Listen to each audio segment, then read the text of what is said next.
Hey, what's going on, guys? It's Ro here. Welcome back to another episode. This time I'm doing more of a solo session. I've had some thoughts. I wanted to make some time to just get them on video and get them down for you guys. I mean, I feel like I've had a lot of experience through all my years as an entrepreneur, traveling the world, and I felt like it'd be nice to kind of give back some insights that I've gathered over the years. And while they're fresh in my head, I'd be able to just record them now and let you guys know. I'm not even sure if I'm going to post this, but for right now, I'm hitting that record button. And yeah, if you guys see this, then you'll be the lucky ones getting these tips. So without further ado, let's just get right into it. So as an OG, I kind of want to give some tips to success in life, right? I mean, there's a lot of things that you learn. You think you know everything when you're younger, and when you get older, there's always hindsight. There's always things you learn. There's always things you could have done better, pitfalls to avoid. And this type of stuff is stuff that will save you years if you actually listen and implement these particular things, right? So it's super, super valuable to take these things into account and to really, you know, think about how these things may be relating to stuff that's going on in your life right now. So, number one, everybody always tells you to travel the world, see the world, and do it when you're young. And yeah, I get that. There's a point to that. But I would say the opposite. Don't travel so much. Now, you might think that's ironic. Like, hey, you might be like, oh, you've traveled to 67 countries and you're telling us not to travel. Well, look, what I'm saying is don't travel without a purpose, right? It's very easy to get lost in the traveling. It's easy to go from place to place to place without really knowing why you're going to a particular place. I would say that if you are going to travel, go there with a particular mission. So let's say you want to go to a particular conference or you want to um, go to a networking event or a mastermind. Yeah, that's awesome. Then you're traveling with a purpose and you're going there for a reason, right? Now, there's a million and one different touristy things to do in the world. You're never going to be able to do all of them. And in my opinion, it's much better to do those touristy things once you're retired, once you have taken care of business, and you actually get to be present in that moment and get to actually enjoy when you're out in Patagonia, or you get to enjoy when you're I don't know, climbing Mount Everest, but you don't have this thing in the back of your mind that you still got to do this, you still got to hit these goals, you still got to make enough money to retire your family and things like that, right? So you have a certain peace of mind that I think a lot of people don't even reach until, your normal age of retirement, 65, 70, just keeps getting higher and higher as we go along. So that's my first number one tip. Don't travel so much. Only travel if you're going there for a purpose. Now, I'm not saying don't travel at all. Always have, like, say, one vacation travel per year. Can't believe I did all that and I didn't fucking put this mic on. All right, we're gonna start over because I'm not sure if I. Hey guys, welcome to another episode. I'm Ro.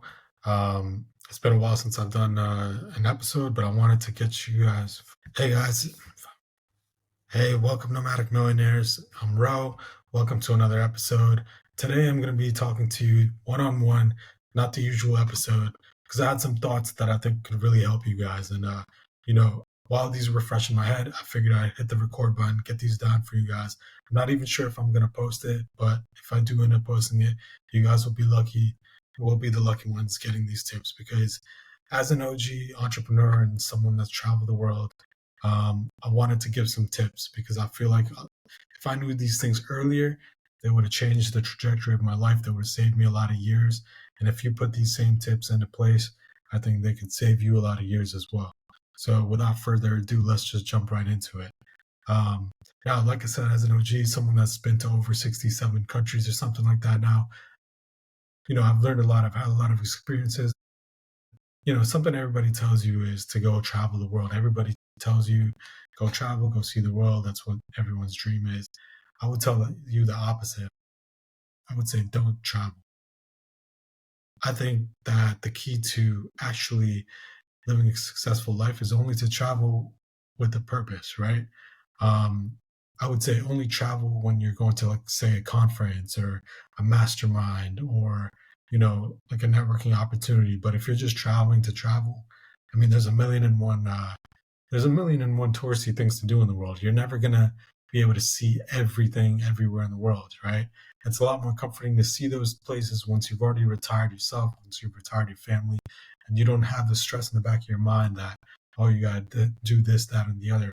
You can actually fully present and enjoy these touristy things and travels once you've already made it. Now, I'm not saying the travel I did was not valuable. It was. I learned a lot. I had a lot of amazing experiences. I met a lot of interesting people.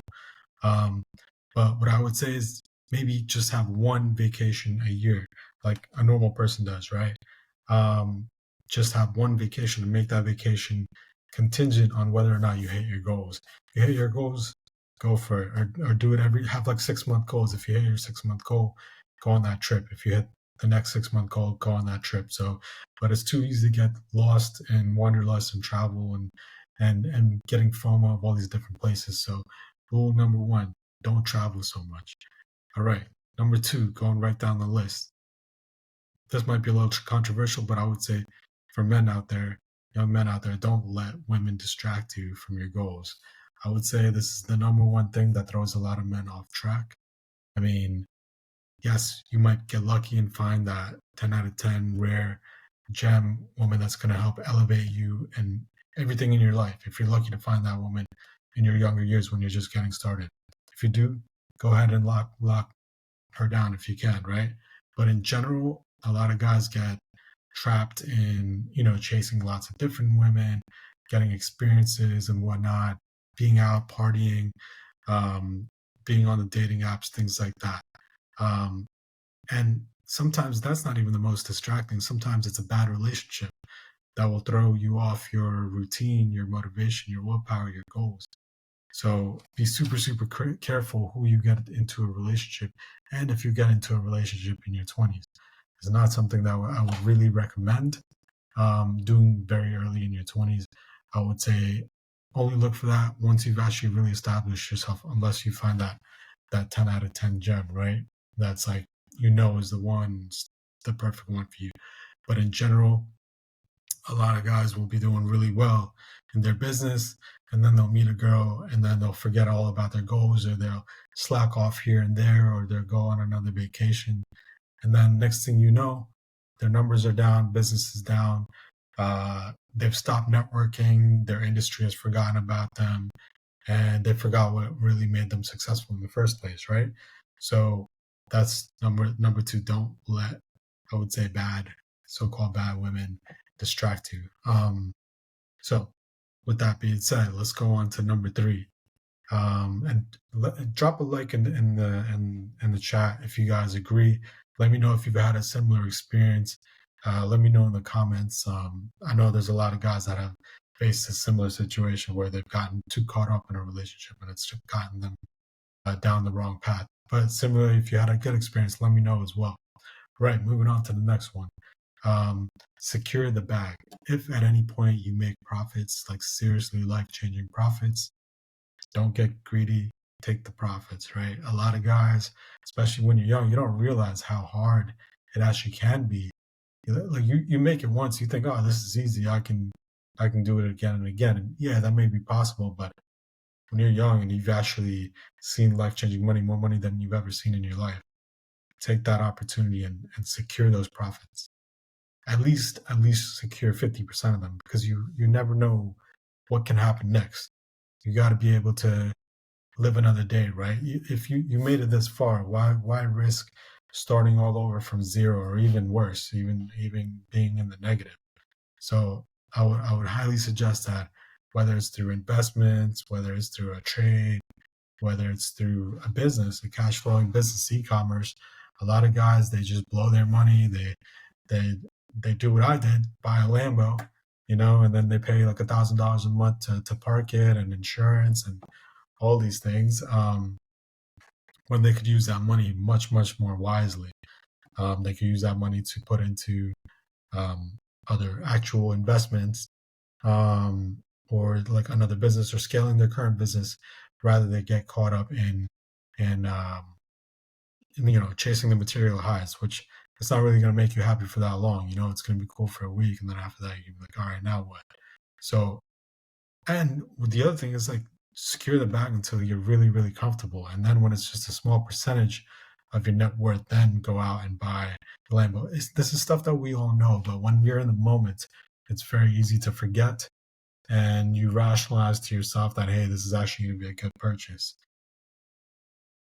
Back then, buying a Lambo might have been a good move to build um, a social media following.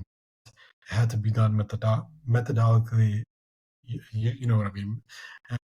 Methodically, and it had to be done consistently, not just a one-off. Otherwise, you're just buying an expensive toy. So don't lie to yourself about why you're buying something like a yacht or a Lamborghini or something like that.